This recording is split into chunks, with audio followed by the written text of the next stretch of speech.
Hello and welcome to the C3 Method Patreon Weekly Q&A with your host, Robert Polenic. Our goal is to educate you on everything health and fitness related with a clear, concise, and customized approach. We want you to know what you need to know and how to apply it in a way that fits you best. This is the Patreon Weekly Q&A for the week of June 2nd, 2025. The questions that are going to be featured in our Q&A today are from our Patreon members. If you'd like to be able to submit questions for this Q&A, you can sign up for Patreon at patreon.com/C3 method. And the 3 is spelled out T-H-R-E-E. So C-T-H-R-E-E method. And that's how you can find us. You can also find on our Patreon channel, we have nutrition education videos, training education videos, training programs, and I'm going to be adding more and more to those all the time. So that's the goal, is basically a library of educational videos that will grow over time and grow along with the suggestions and the direction given from the Patreon members. My intent of it is to provide access to me, my knowledge, the programming that we offer, the nutrition approach that we use, and offer all of that at a lower than our typical one-on-one type cost, and be able to offer it in a way that can still be personalized. The clear, concise, and customized concept of C3 method. I really want that customized part. I think that's one of the main components that is missing in the world of social media today. There's a lot of information available, but it's really hard to know of that information what applies best to you, or how to apply the information that's presented best to you. So that's what I want to be able to do with the customized aspect of our services. Now, we're going to get into this week's questions, but we did have just a general question that I wanted to approach. Somebody asked if we had an email specific just for Patreon questions. They had sent me an email to my personal email address, and they wondered if that was the best way to go about it. My answer in general is, however you get the question to me, I'm happy that you did, and I hope then that you're getting the answer you want. On Patreon itself, the first post on our community page, our kind of like channels page, is titled Questions, so you can just open that and submit your question there. You can also send direct messages, which is kind of like sending emails, on Patreon itself. You can then reach out if you'd like on any of the videos. In the comment section, paid members can leave comments, and you can put a question in there if you'd like. You can also email me at c3method@gmail.com. And again, the 3 is spelled out. So C-T-H-R-E-E method@gmail.com. So any of the ways you do it is great. I would, what's easiest for me, if you have a concern about that, is to put them on Patreon itself, or email me at c3method@gmail.com. That would be the most convenient ways for me. If you put it in a comment section of a video, I do get notifications, and then I have to kind of like copy and paste it and make sure I don't forget it by the next week's videos. But anywhere on Patreon is great, or our email is great as well. So thank you for asking about that. Thank you for wanting to know the best way to submit the questions, but truthfully, I'm just happy you submit them. As long as you're using the service, as long as you're happy, that makes me happy. Now, we'll get into this week's questions. As usual, we have nutrition, training, mindset, and business. I'd be open to any topic, but these tend to be the kind of 4 main topics that most questions fall into. So let's go ahead and read through those questions. What is your take on this carnivore diet? One of our friends on the ship with us, one of my clients is on a cruise. So that is what they're referring to as the ship. So again, one of our friends on the ship is with us, and he is ripped, but also 160 pounds. And everyone is asking me why I'm not ripped, or why I don't have abs. And my answer was that I'm like 100 pounds bigger than him, and that he fasts. And he fasts, then only eats between a certain window. So he is basically on a calorie deficit all the time. So essentially what they're wondering is the carnivore diet. This is actually kind of a mix of things.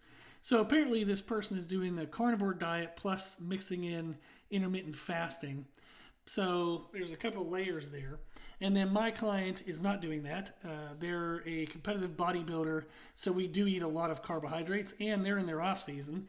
They're trying to actually build muscle mass, so we're going to be in a little bit of a caloric surplus. So they're comparing themselves to this other person. So the other person's much leaner, but they're also a lot smaller in regards to muscle mass, and they're in different kind of seasons of life. This client is in an off-season growth phase, and it sounds like the other person was in a let me get shredded for this cruise phase, which is great. And they're just wondering, I guess, the difference in this friend who's doing carnivore and intermittent fasting, the difference between that and our approach, which would be considered more of a bodybuilder off-season type of diet, to where we do allow carbohydrates. So, for example, a carnivore diet is mostly just meats and dietary fats. They might, depending on the way they're defining carnivore, they might allow vegetables and fruit. So they might have a small amount of carbohydrates, but it'd be a very low carbohydrate diet. Whereas the client doing the bodybuilding off season is going to be more on what we consider a high carbohydrate diet. So what's the difference between those two? And then they're also throwing in intermittent fasting with that carnivore diet. There's a lot to unpack there. Let's look at the general overview. Is if I'm looking at this and the person might be wondering a little bit of why are they doing one thing when their friend is seeing great results doing this other thing? But then they're saying that everybody is asking questions about these two different approaches, and they're a little confused as to maybe how to answer that. A couple things I would point out is that the individuals have different goals. So one person is eating to build muscle, the other person is eating, I'm assuming, to be very lean. Otherwise, I don't know why in the world they'd be doing carnivore plus intermittent fasting. If they're trying to build mass, there are easier ways to do it than trying to combine those two things together. But they're likely going to be doing that to stay lean and have good performance. But they're mostly going to be looking at trying to be lean and muscular and strong. And that's why they're doing the carnivore diet blended with intermittent fasting. And then my client is trying to build muscle mass, and we're trying to build muscle mass with very minimal body fat gain, but we can't limit all body fat gain entirely, because then we would impair our goal of building muscle mass. So we want to build as much muscle mass optimally as we can while allowing the minimalist amount of body fat to be formed. So the two people are just in completely different seasons of life. They have different goals with their diet, so it would make sense then that the diets would be different. So that's one thing to consider is if you're looking at one diet structure versus another diet structure, well, what's the intended goal? Some diet structures are going to be better towards the goal of building muscle while minimal body fat gains, and other diets might be better towards losing body fat, which would be an example of why that person would be doing a carnivore diet, which is a restrictive style diet, because you're eliminating almost all carbohydrates as a way to control calorie intake, and then they're furthering calorie intake control by doing intermittent fasting. So there's a lot of limitations they have on that diet, the way in which they're eating, in order to control calories. So they're driving a caloric deficit, whereas the client who's trying to build muscle is allowing a caloric surplus, and that's actually necessary for their goals. So you wouldn't want to mix these. So if the person wanting to stay super shredded, they don't want to be in a caloric surplus and have high carbohydrates. They're going to want to be in a calorie deficit. Now, can they still do carbohydrates in a calorie deficit and be super shredded? Absolutely. Bodybuilders do it all the time. You look at the overwhelming majority of bodybuilders who get on stage with the most amount of muscle and the leanest amount of body fat in combination as humanly possible. They're going to be allowing carbohydrates in their diets even when they're trying to get super shredded, because it optimizes performance. Optimizing performance in their training helps them sustain muscle tissue, so that way they can balance the goal of being lean and muscular. And if you remember in the question, he mentioned the body weight difference. So he was mentioning his friend, he assumes is around 160 pounds. This client, they were on stage at like 187. So in the off season, they're going to be hovering around 200, maybe 205. So you're talking about a very large difference. It's a 25% increase from the smaller person's body weight. So if they weigh 160 and you add 25%, which is 40 pounds, you get my client. So you're a 25% body weight increase, and that's going to be through muscle tissue and, related water weight to the muscle tissue. But you're looking at two different goals of human beings. If the person who was 160 and shredded wanted to start building muscle to eventually get to, say a lean weight of 185, 190, or even more, they would likely need to allow some carbohydrates into their diet and or definitely loosen up the intermittent fasting component. So they're going to need to release some of the caloric control that they have with the two structures of the carnivore diet and the intermittent fasting, because they're going to need to get into a caloric surplus, and it's going to be very hard to get into a caloric surplus when you have timing windows restrictions and or you have food choice restrictions. So for example, a carnivore diet is going to be high in protein and dietary fats. Dietary fats are very slow digesting, so you're not going to be as hungry as often throughout the day. So if you need to eat more to grow, anything that limits hunger is going to potentially limit your intake, which can then potentially limit your muscle growth. So the diet structures are just simply different because the people have different outcome intentions. So that would be essentially the boiled down version of the answer. That's not really boiled down because I think I talked for like 10 minutes there. But that's boiled down for me.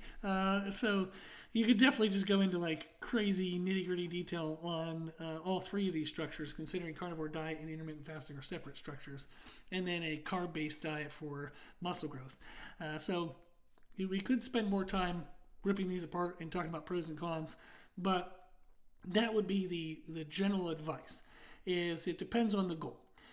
So if the people he's on the cruise with, my client is on the cruise with, if their goal is fat loss, they would, if they're given the option between these two, these are not the only options that I would ever suggest, but if they're presented with the options of what my client is doing versus what this other person is doing with carnivore diet and intermittent fasting blended, if their goal is fat loss, they should lean towards the carnivore diet and intermittent fasting.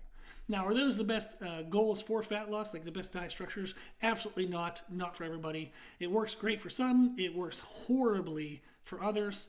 So there are other options. But if they're presented with just, my client versus this other person, if their goal is fat loss, they definitely should do what the other person's doing. If their goal is muscle growth, then they should do what my client's doing. So it would really depend on what the intended outcome is, would then determine which advice the people listening on the cruise ship should listen to. Okay, so hopefully that was just a little bit of fun background information. Next question we have is, with all the misinformation present in social media, what is the worst nutrition advice you commonly see recommended? Okay. Usually the worst nutrition advice is when people say don't eat whatever, but then they don't tell you what to eat, and or they're only talking about specific foods and they never really mention amounts. We know that caloric amount is the most impactful component in nutrition. Meaning, even if you eat quote-unquote healthy foods, but you eat more calories than your body needs, you will eventually accrue some body fat and or you will impede the ability to lose body fat. So if you're eating in a caloric surplus, regardless of what you're eating, you're not going to lose body fat. And if you're in a caloric surplus but you don't have optimal protein percentage or amount, you're not really going to build muscle. You're just going to gain weight, which will be mostly predominantly body fat. Depending on supplementation, depending on whether you lift weights or not, will change the percentage of what you gain being muscle versus fat. But if you're in a surplus, you're going to gain something, whether it's fat or muscle or some combination. If you're in a deficit, you're going to lose something, whether it's fat or muscle in some combination. So we know that caloric amount is the largest determining factor of a diet being successful or not. Therefore, when someone's advice is, just don't eat this, that's not good advice, because by simply eliminating a food, it doesn't guarantee that the person is going to be healthier. It doesn't guarantee that they're going to be a calorie deficit. It really doesn't have any guarantees of anything. So one of the most common things I'll see is somebody says avoid processed foods. Horrible advice, because it doesn't define what processed foods are, and it then doesn't give you any specifics about what you should eat instead, or how much you should eat of this or that, or there's really just nothing. I mean, that's pretty worthless advice. Is essentially what they're saying is don't eat crappy foods. Well, kind of no crap, like try not to cuss, but like duh is so I can't stand that advice. And unfortunately, where I hear that most commonly is from doctors. So I'll have clients who have met with a doctor, from whatever, whether a general practitioner, a hormone specialist, whatever, and they'll be like, oh yeah, they told me, to avoid processed foods, and I'm like, that's awful advice, horrible advice. And the reason why is avoiding processed foods, like, is that wrong? Should you actually go towards processed foods? There's a yes and a no to that. And the reason why there's even a possible of a yes is because of the lack of definition. A processed food is literally any food that required a process before it got to you, before you put it in your face. So unless you plucked it from a tree and ate it, and that's even processed because often while it was growing on the tree, there were, insecticides or some other things involved. The tree was cared for. It might have been like watered with, a water system that wasn't natural. So therefore that was processed. It was processed in its growth. So how it was grown was processed. So it's really, really, really rare nowadays that we would eat a food that didn't have some type of human influence. Therefore, if it has human influence, it's been processed. So the lack of a definition is just atrocious because it doesn't really define what in the world they're talking about. So I've had some clients, when they say, oh, I try to avoid processed foods, and I'm always like, ooh, I perk up and I'm like, well, in your mind, like, how would you define that? Because I think it's super fun to figure out, just to hear the difference in how people define very common terms, like I eat healthy. What does that mean? Good God. That could mean anything, is what I've found out. So processed food, some people will be like, yeah, I just don't eat candies and junk food. I don't eat sugar. I'm like, well, do you eat fruit? Like, well, yeah. I'm like, well, then you do have sugar. It's just a different type of sugar than candy. Or they'll say, I don't eat processed foods, and they'll say like breads and pastas and bagels. And I'm like, oh, okay.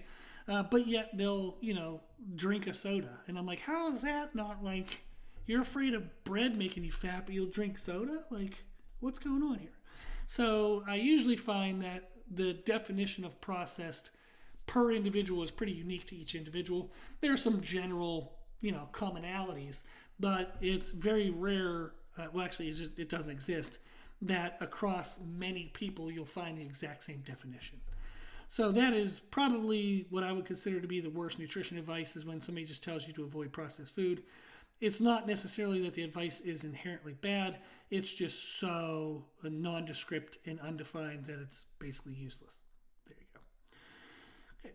Next question. Would it be fair to say that GLP-1 drugs have the potential to indirectly be catabolic due to insufficient calorie intake and insufficient protein intake, thus making each meal increasingly more important to meet protein requirements? Yes and no to this. Whether you're taking a GLP-1 drug or not, if you're in a calorie deficit and you're not meeting protein like minimum requirements, you're going to be losing more muscle tissue than what you would really ideally like. So you're going to be losing some body fat, but also some muscle mass. So that would be technically catabolic. Whether, again, you're on a GLP-1 drug or not, if you're in too severe of a calorie deficit, if you have too insufficient of protein intake, it's going to be catabolic. You're going to be losing muscle tissue.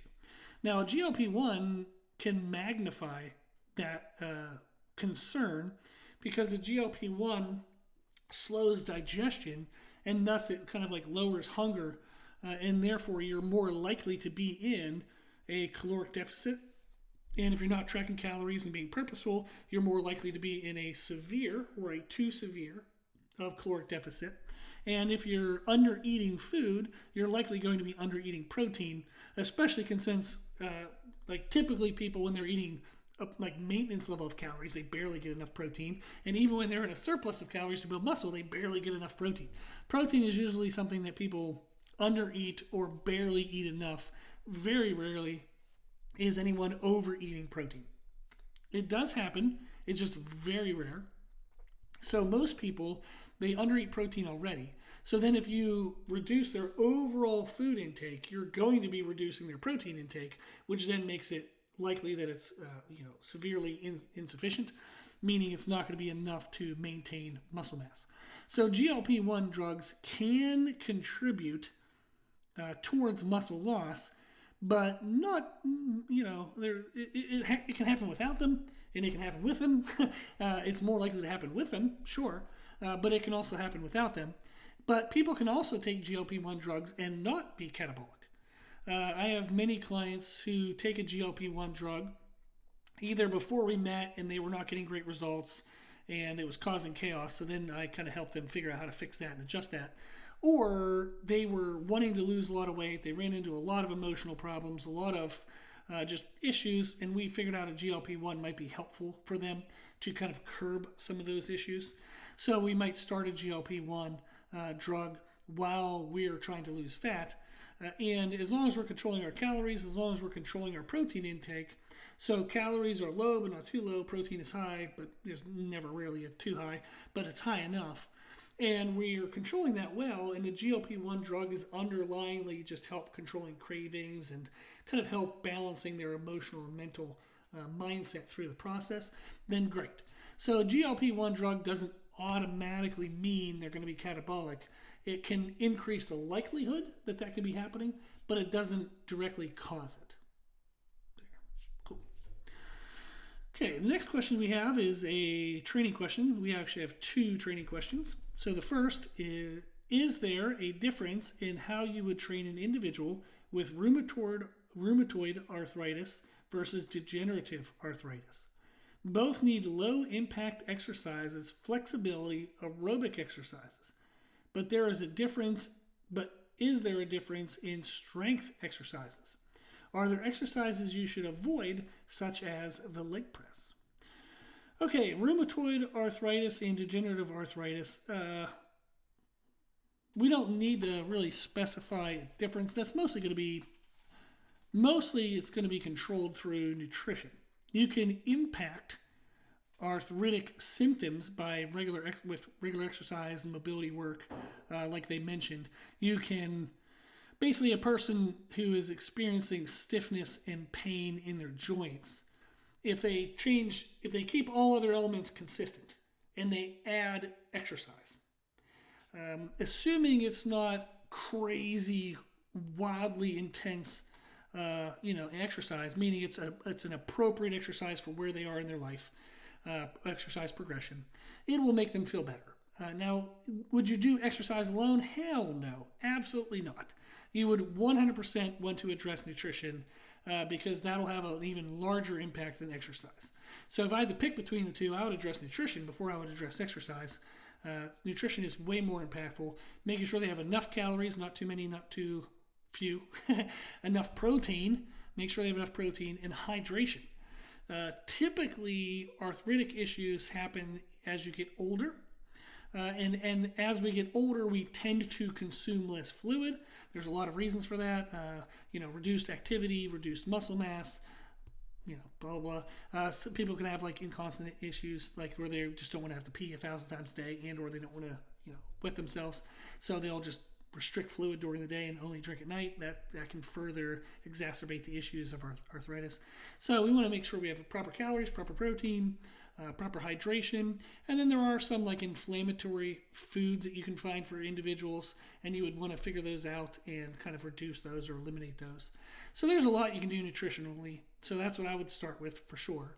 You can even take like joint-based supplements like a bodybuilder would take, and that would be great. That would be super helpful, making sure the body has the proper micronutrients it needs to manage the arthritic symptoms and issues.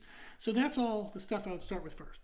Now, if we're looking at exercise, one of the things they listed there was low impact exercises. This is interesting, is I believe that I know why a person would say low impact, because if they have joint pain and or, let's just say for ease of terminology, their bones are weak. Like high impact exercises, you would believe would be high risk, high injury. if you do them correctly, they're not necessarily that bad. So you can do like box jumps with somebody with arthritis if you wanted. I might jump up and like step down. I might not drop back down if they find that painful in their ankles and knees. But if you were to do like box jumps, and this is going to sound goofy, but stick with me here for a second. Box jumps of say like 4 inches, where you had them like jump on, jump off, jump on, jump off. And they're landing on their toes. They're bending their knees, bending their hips. They're doing everything appropriate for how it would be done. That's actually really good for developing bone density. So if we're improving bone density, improving connective tissue strength, muscle tissue strength around joints, you can actually do what will be considered high impact exercises as long as they're scaled to the individual's ability. I know why someone might list low impact as like a precaution, but I would hesitate, and I've done in my entire career. So I've been a personal trainer now. I started training people for money when I was 18. I'm 41. I started training people when I was 16, so it's been 25 years, but 23 years being paid for it. And I have always deferred to who is standing in front of me and what's best for them. So I know that there are general recommendations and guidelines, but at the end of the day, who's standing in front of me and what's best for them? So if I have somebody who's like, oh, I have arthritis, and I used to be a college athlete, and I really loved being athletic, but I know now, like I'm not allowed to run, I'm not allowed to jump, I can't really do explosive things, and it's really depressing. I'd be like, bullshit, let's do it. There goes my cursing, my goal to not curse. But I'd be like, let's do it. Let's start with box jumps of 4 inches or 2 inches. I don't care. Let's just get you back to feeling like who you want to be. Let's take control of your body. Let's take control of your future. You're not dead, so why are we going to act dead? Let's do the things that we want to do. Let's just do them in an intelligent and progressive way. So that's how I approach it. Is that going to be 100% right for everybody? I think so. But I'll say that everybody has to find their own approach.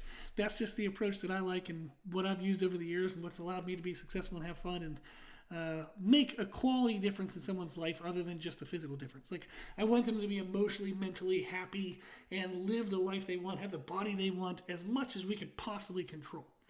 So I wouldn't put limitations on. When I would think about somebody with arthritis, I wouldn't train them any different than somebody without arthritis. Meaning, what are they capable of right now?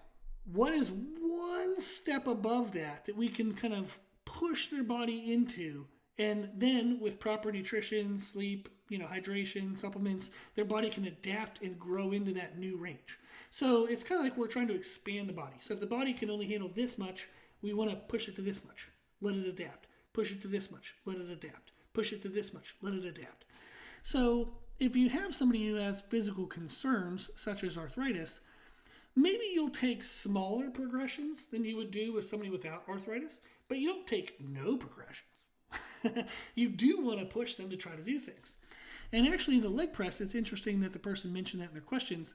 That's probably one of the best freaking things ever to use. I have had one of my clients, they had osteoporosis, like bone density issues, concerns.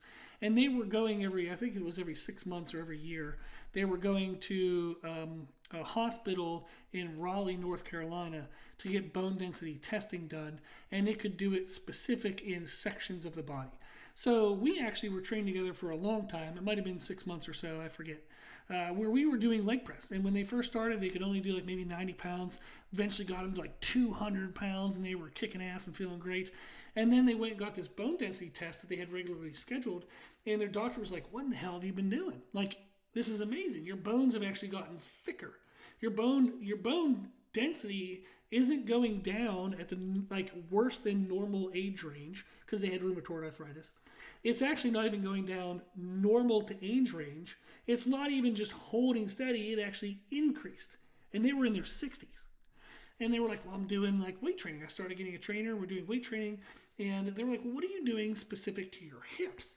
Because their leg bones and their hip structure actually thickened. And they said they were doing the leg press. And there you go. So we were actually doing a leg press to help give more loading intensity onto the bones. There were actually, I'm sure they probably still exist, but they're not as popular in social media. But there are places you can go that actually have machines that apply isometric force to the body, meaning you get into a position and then this force like tries to compress you and you resist against compression. You resist against getting like moved. And if they compress the body, like if you get into this like leg press device and it tries to squish you and you're resisting that squishing, over time, these machines can actually dial up the degree of squish, tension, and these are all very technical terms, but they can dial that up. And what they've found is you can actually improve bone density. The body can absorb like 9 times its own body weight in regards to like compression forces. It's pretty wild. It's pretty cool. But there are entire like fitness places that you just go in and they have these machines that are isometric like compression machines, and it can help build bone density. It's pretty wild, pretty cool. You actually do build muscle tissue as well, depending on diet, depending on frequency, and all these other things.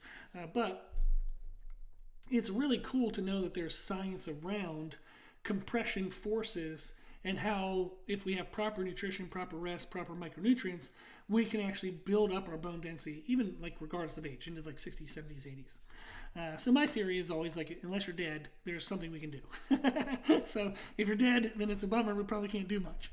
But there's a lot of possibilities. So when I would look at somebody with any type of arthritis, I would progress them as I would set in mind to progress them as I would do with anyone, in the sense of trying to find out where their limitations are, be safe within those limitations, but test those limitations.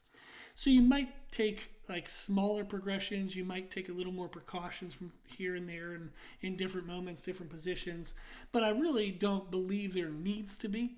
You would just progress them as you would anyone else, meaning what is the best for this person standing here right in front of me. Therefore, what that kind of implies is I don't have standard forms of progression. Like if somebody comes in and they're dumbbell pressing 20-pound dumbbells for 10 reps, okay, in 4 weeks we're going to go to 25 pounds. In 4 weeks we're going to go to 30 pounds. In 4 weeks we're going to... You can't predict that shit. Like, there's no way you're going to predict that. So you just say, okay, how are they doing this week compared to last week? Can we do anything a little bit harder? And maybe we add one more rep. And that's it. Maybe across like 3 or 4 working sets, maybe 30, 40 reps, we're only able to add one. Who cares? That's fine. Take that and it's a win. Then the next week come in, try to add something. Next week, add something. Maybe the following week you increase range of motion and there's a little more stability. And you're like, you know what? We're not going to make a progression in reps or weight. We're just going to take the increased range of motion because we want to always be trying to perform exercises technically proficient. So if we can make a technical improvement, I'll take that over a weight load improvement or a rep improvement, like a rep count improvement. Always pursuing technique first. And then if you can add weight, then if you can add reps, that would be great as well. You can even reduce rest time. I mean, if they're really struggling to make any progression, say, hey, last week we rested 2 minutes between sets. Let's see if we can do a minute and 45 seconds. Let's just figure out something we can do this week. It's a little bit harder than last week, but we can still stay safe. That way it forces a progression. When you can't progress on a certain movement, maybe dumbbell chest presses, you go to dumbbell incline chest presses. You start a whole new set of progressions. Maybe you do a 15% incline. Then you do another set of progressions for like, say, 4 weeks at 30% incline. And then all of a sudden it's month like 4, and you go back to flat, and you see like, holy cow, we can do 4 or 5 more reps. We can do 5 more pounds. So it's just really pushing them to make progressions as you would with any other client. But again, as you would with any other client, you do it best for what's in front of you, the person in front of you. There's no preconceived notion of what things need to be. You're not going to force something if it doesn't apply to that person. You're just going to take that person and say, where are your limits? How do we test them safely? And then let's do that every single time we come into the gym. Cool. Okay, next question. I'm currently following the muscle growth program. Woot woot. Can I switch the training days to prioritize my glutes and legs? Yes. So the structure that we have, one of the structures we have available is kind of like a push-pull legs kind of structure. So you do push, then pull, then legs, then push, then pull, then legs. Or you can do push-pull legs, upper body, lower body. There's a couple ways to structure that. So if somebody really likes and wants to prioritize their legs, they can do that first. So they can do legs, then push-pull. And then again, like lower body, upper body if they do 5 days, or it can be legs, push, pull if they do 6 days. You can really play around with that. If you're doing 4 days, it's probably better just doing upper, lower. But for that person, maybe they would do lower, then upper, then lower, then upper. But yes, you can rearrange the days. The days are set in the program just, as an option. And then you can certainly personalize that. And we have a lot of people sending personalization questions that I don't cover in the weekly Q&A because it's personal to them and it's maybe not really useful in a conversational, like a group conversation like this. But I figured this question was good just to note that you can rearrange the training days in most of the programs. And I don't think it's going to be an issue at all. It's going to help you prioritize maybe a way in which you want to train that increases your motivation. That'll increase your consistency and adherence to the program, and thus increase your results. So yes, you can actually switch around the training days if you'd like to prioritize whatever muscle groups you want earlier in the week. Cool. Next question we have is a mindset question. I often hear motivation is overrated, meaning that to be successful, a person needs to be disciplined, not motivated, meaning they have to do the right things consistently even when they don't feel like doing them. How do you develop and sustain discipline? Okay, it was never like automatic for me, and it's changed over the years. So if we're looking at, it says like, how do you develop? I'll answer for myself, then I'll answer like recommendations for clients. When I first started trying to be disciplined and change from quote unquote bad habits to good habits was when I was 15 years old. And for the first couple of years, my motivation was self-hate. I absolutely hated who I was. And I was like, if I do the same lazy bull crap, I'm going to be the same, lazy crappy person. So I don't want to do that. So let me do anything but what I naturally want to do. So what my nature was to maybe do lazy stuff or avoid being quote unquote disciplined. So I was like, well, that got me to where I didn't want to be. If I want to be something different, I have to do different. So if I don't feel like eating, if I don't feel like, say, working out today, well, that made me a fat, lazy piece of crap, so I better work out so I'm not a fat, lazy piece of crap.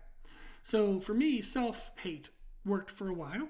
I then realized that as I was making progress, I'm like, hey, this body's not too bad. And hey, I've actually been pretty disciplined lately. I've actually been doing a lot of the right things.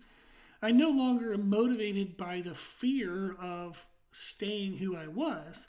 I'm now kind of motivated by becoming what maybe I think I can be.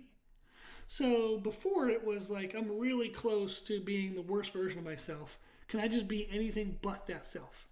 And then as I created more distance from that self, I started becoming like, well, who's on the other side? Like, who's on the other end of this? Where can I actually get to? What can I become? And then that became my driving force is, what can I achieve? What can I become? Who can I become? And it was exciting and motivating to think of, can I do this? Can I achieve that? I might have set a goal, like maybe one day I was like, I wonder if I can curl this bar 100 times before I put the bar down. And it's like, can I be a person who can do that? Well, the only way is to try. And if I fall short, the only way is to try again. And if I fall short, the only way is to try again. So I started being motivated by wanting to become greater than I ever thought possible. Now I'm using the word motivation because for me that is what I felt. And the discipline was never really a concern for me. It was because in order for me at first to not be who I was, I had to do things differently. So it wasn't like, oh, I'm disciplined because of this. It was just, I better do this because I don't want to be that person anymore. And then it became, well, I better do this because if I want to eventually figure out who I can become, how awesome I can be, I have to do this to figure that out. So for me, it was more like I had a vision of who I didn't want to be at first. I had a vision of what could I possibly become. And I just knew doing the things I needed to do to eventually find that answer needed to be done. So I just did them. It wasn't, I never thought of it being disciplined. It was just, this is what you do to get what I want. If I don't want to be a fat, lazy piece of crap, then I have to do what fat, lazy pieces of crap don't do. if I want to be a freaking awesome, amazing version of myself that I don't even know what's possible, I have to do things I've never done before. So I never thought of it as discipline. It was just, this is what I do if I want to get what I want to get. And that's still to this day kind of like my motivating force is what can I achieve? What can I become? In order for me to find that out, I got to do these things. Now, I will look at other habits in life because for me that might better relate to what a person struggles with exercise is think of like brushing my teeth or showering. Those are things that, like, does not having tooth decay something that motivates me on a daily basis to brush my teeth? Honestly, not really. I just brush my teeth because I'm supposed to. And if I didn't do that, my breath would probably stink, and I don't want my wife to be around stinky breath and have to kiss me in the morning or at night or not want to kiss me. So I just like it's better for the people around me and it's better for the long-term health of my body if I brush my teeth. Same thing with showering. It's better for the people around me. It's better for my long-term health. It's what you do because you're supposed to do it and it's good. I don't really question those kind of things. I don't know. Maybe that's unique to me. Maybe that's different. But those are just things you do because you're supposed to do them, and it's a good thing in general if you do them. If you miss a day or two here or there, does it really hurt you? No. And I'll just pick it back up when I can, that kind of thing. When it comes to nutrition or exercise, I don't accept missing a day. I have a very hard time taking a day off a week from weight training. It frustrates me. I still question whether it's productive or not because I'm like, well, I could still train my calves or I could train my abs or, maybe I could do a little bit of forearm work. My forearms still aren't big enough. Like, I have a hard time taking a day off. Usually when I have to take a day off, I'll convince myself it's okay because people in general take days off, and even amazing, wonderful bodybuilders. Like right now, my goal is to build muscle and be super lean. So I'm looking at what bodybuilders do. Some IFBB pros only train 4 days a week. I'm sure there are some that might only train 3 days a week. That's good for them. I don't really like that, and I don't want to do that. So I will struggle to find a way to train more often. But if I have to miss a day, I'm like, it's okay. Normal people in my sport and who I'm like relating what I do to, they take days off. So 1 day off a week isn't going to kill me. But I am very aware of my habits when it comes to nutrition and exercise because it's a very slippery slope. And I've seen it with clients, thousands of clients over all the years, where one workout immediately turns into 3 months. If you miss one workout, all of a sudden 3 months you haven't worked out. That's how fast it feels. Just bam. So I'm very aware of it, and I'm very careful to make sure I haven't taken a day off nutrition, I think, since I was 15. I mean, if I have a day where I eat, birthday cake, I'm doing it knowing, okay, I've worked out in the morning or I'll bring my calories down the next few days to counter it in this way. It's always a calculated decision. I haven't made I took in a day where I haven't made a calculated decision on nutrition since I was 15 years old because it's who I am. It's what I do. It's how I'm going to reach all my goals. Brr.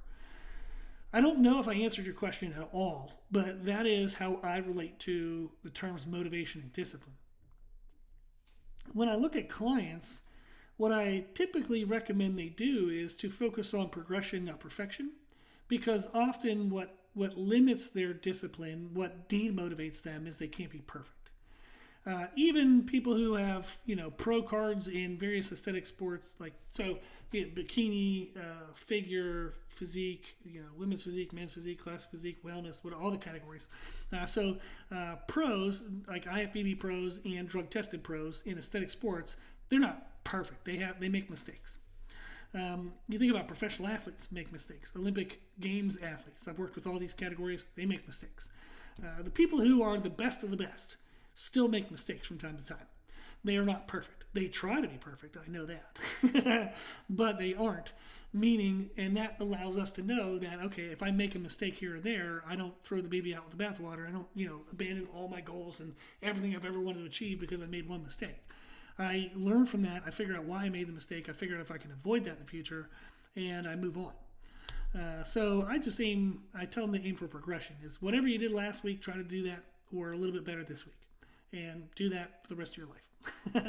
And that is how you eventually develop discipline, is just, okay, if last week I got, so for clients, we would track, most average clients will track calories like within a range and protein within a range, or at least a minimum. And then we pay attention to distribution, meaning when do they have their calories and protein throughout the day. So I'll say, hey, last week we got 5 out of 7 days with our calories, 4 out of 7 with our protein, and 4 out of 7 where our distribution was correct. So 5 out of 7, 4 out of 7, 4 out of 7.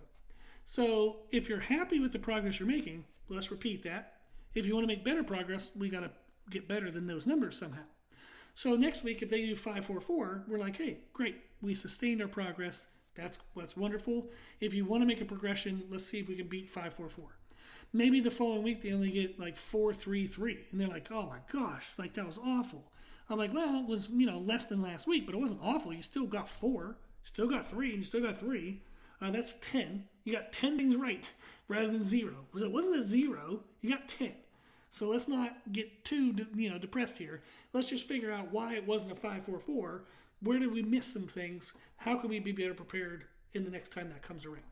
So then we just apply those lessons and we move on to the next week.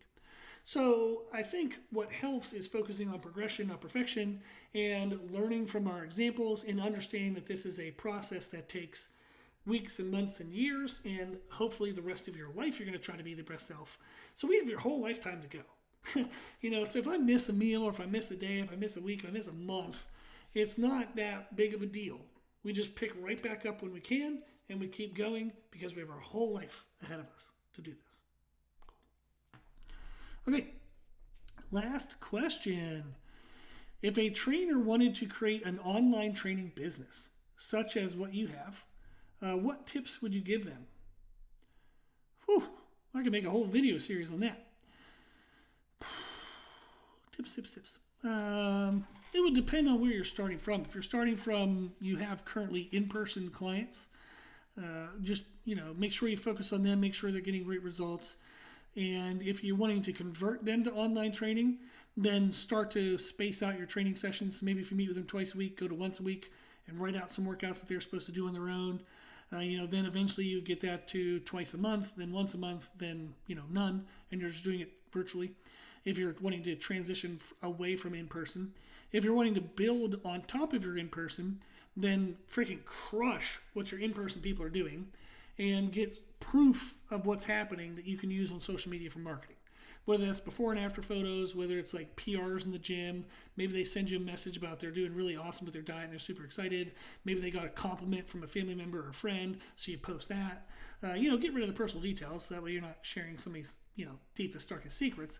But get proof that what you're doing works, and then use that as social media marketing, and say in your marketing that these are the results I'm getting with my current clients. If you'd like to become a client, no matter where you are, reach out in this way. So you can say like virtual training, make sure you label that, make sure you make it known, make sure you without any doubt in the person's mind that training with you virtually is an option, and it can lead to such these great results. So that would be a big tip, is to make sure you take care of who you have now. Focus on who you have now, because that's going to keep you in business as you then try to build upon the business, and use the things you do with the people now as marketing. So if somebody asks you a question and you type out a really awesome elaborate answer, copy paste that, put that on social media, and say, this is the quality of help that I give my clients. If you'd like to be a client and you want to do virtual coaching, so just make it like little mini commercials, and that will be a great way to build that. Another thing is just making sure that how you would work with the people is as streamlined as possible. There are a lot of approaches. The approach I use, it definitely is not the most streamlined, but allows for the most customization. So that's why I choose that, because I will choose customization and quality of the service over the ease of the service. I try to make it as easy as I can, but it definitely isn't the easiest. So for example, I don't use a hosting app for coaches where you can have all of your communication, all your programs, and your nutrition stuff, all that on one app or website that a person would go to, and you manage the client entirely from that. The reason why is, number one, they charge more money than I want to spend. Number two is their exercise database is insufficient. So the way in which I write programs, I pull from a collection of over 3,000 exercises. And I know all of them. I know that sounds like bullshit, but I've been doing this for my whole life, since I was 16 years old.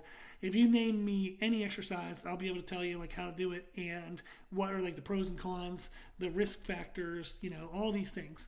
So I have YouTube videos, tutorial videos for over 3,000 exercises. And when I write a client's program, I'll think, okay, well, let's say, if I want them to do a barbell squat, maybe what's going to work really well for them, like for example, in one client's recent program, I wanted to correct when they would come down in a squat, their hips would lift, their chest and shoulders would kind of stay in place, and then that would come up.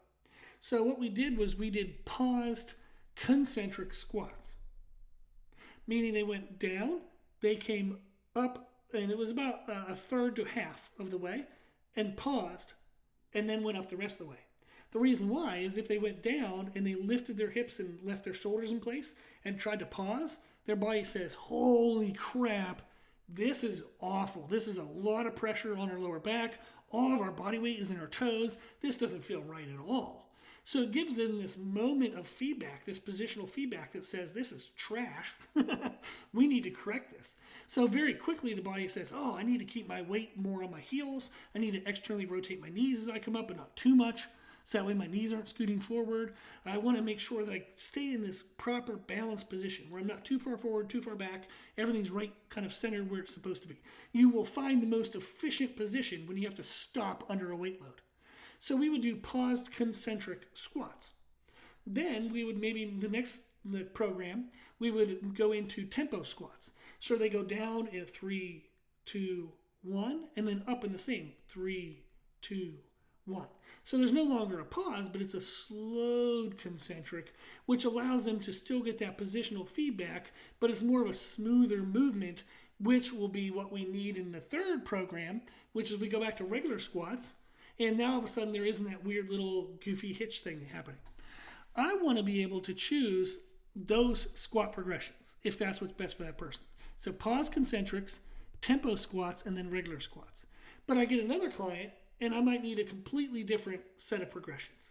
I want to be able to use a platform that allows for perfect progression selection, perfect exercise selection for that individual, for their needs, and I have not found a hosting app that has a database as thorough as I would like it. So that is why I don't use it. Now that's my choice. You might choose to use an app, and it actually can be a really great way for starting trainers or beginner trainers because it might be a database bigger than what you're aware of. So it might be a database that expands your current knowledge. And it's a platform that streamlines things, makes things a little bit easier. It actually maybe even tracks things you wouldn't have been aware to track, and you're like, oh, this is something I have to do. So really, you can use it to learn the format of online coaching. Then as you grow, maybe you do eventually move away from that app because there's certain things you want to do that are more that aren't available in the app. But the app might be a great place to learn. So streamlining services, making the service easy for people is something that I would definitely recommend. One of the ways I like to do that came up for me was using a Google Doc. When I first started doing virtual coaching or remote coaching, I would just have people email me when they have questions, or I would email them every week with updates. But then it's like, okay, if I want to look back what we did 2 months ago, I have to look back through a crap ton of emails and figure out where was the email in which thread that we talked about which thing and what numbers. And I was like, gosh, this is horrible. I can't find half the stuff I'm looking for. I know they're not going to be able to find it. So I started using Google Docs. My wife Meredith taught me about that because I didn't know technology very well. So she's been a huge help. So I use Google Docs because now it's just one continuous document. I have clients who have over 100 pages in their Google Doc, like we call it My Journal. It's over 100 pages long. But I can do Control F and find anything I want.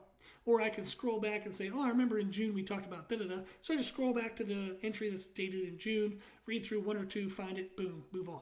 So I find that to be very easy, much more streamlined. So that's a couple recommendations I would give, is to market yourself, make it sure that you're well known, that virtual options are an option. and use your current people, like invest in your current people as best as you possibly can, get the best possible results. They're going to increase word of mouth, and then you can also use their results as marketing, and then streamline the service, make it as easy as possible for people to be able to use, and that will reduce friction, which allows it to be a lot easier for them, and then they're going to have a better experience, they're going to have better word of mouth, and then you can use their results as marketing. So I think that's some good tips to start with. If you want any more personalization tips, just shoot me a message. I do business consultations. If you're a member of Patreon, I'm not saying, send me a message so I can charge you for a service. I'll answer your questions. That's the whole point of Patreon. But just so you know, or anybody else knows, I do business consultations and actually have helped develop over 10 actual facilities. Over half of my clients are personal trainers, so I talk about this stuff all the time. So I'm very happy to help if you have any more in-depth questions. Okay, so that was all of our questions for this week. Again, if you would like to be able to submit a question, you can sign up to be a Patreon member at patreon.com/C3 method, and the 3 is spelled out THREE method. And you can also email me at any time at c3method@gmail.com. Again, the 3 is spelled out THREE. And then pretty much, I think that's it. So any way you can get a hold of me on social media, that would be great. We are on Instagram. We're on YouTube. I'm going to be bolstering my YouTube presence. That is one of my goals this year, is to put more videos on YouTube. We have our podcast going there. We have these weekly Q&As going there, but I want to start posting more content as well, like training content, nutrition stuff. So I'm working with Meredith to kind of get into a schedule and be able to get that as a routine as well. So you can find us every single day posting new things on Instagram under the name C3 Method. And you can definitely subscribe to our YouTube channel, and more content will be coming out in the upcoming months. And again, that's under C3 Method as well. Okay, hopefully this was helpful, and thank you for watching, and thank you for listening.